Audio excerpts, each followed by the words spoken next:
বিসমিল্লাহির রহমানির রহিম। আসসালামু আলাইকুম রাহমাতুল্লাহ। আলহামদুলিল্লাহ। শিরোনাম দেখে বুঝে গেছেন আজকের বিষয় কি। একটা খামার করতে গেলে অনেক কষ্ট করতে হয়, তারপরও অনেক মজা পাওয়া যায়। আমার ছোট্ট বাবাটা আমাকে কাজে আগানোর চেষ্টা করছে। সে আমার মতো কাজ করতে পছন্দ করে। আল্লাহ যেন আমার বাবুটাকে জামানার শ্রেষ্ঠ একজন আলেম হিসেবে কবুল করেন। অনেকের অভ্যাস আছে যে কোনো বোঝা কাঁধে করে নিতে পারে, কিন্তু আমাদের এলাকায় কাঁধে বোঝা তেমন একটা নেয় না। তাই আমরা মাথায় করে বোঝা নিতে পছন্দ করি। এজন্যই আমি মাথায় করে গাছগুলো বাড়িতে আনছি। এবার ঘর পরিষ্কার করে গরুগুলোকে সুন্দর করে গোসল করিয়ে দিব। তো ইনশাআল্লাহ শুরু করছি গোসলের কাজ।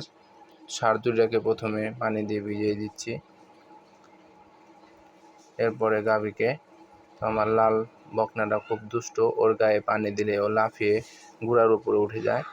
আমার গাভীটাকে একটু চেক করে নিচ্ছিলাম যে ওর উলান হাতিয়ে ওর কোনো ঝামেলা করে কিনা। ইনশাল্লাহ ও কোনো ঝামেলা করে না।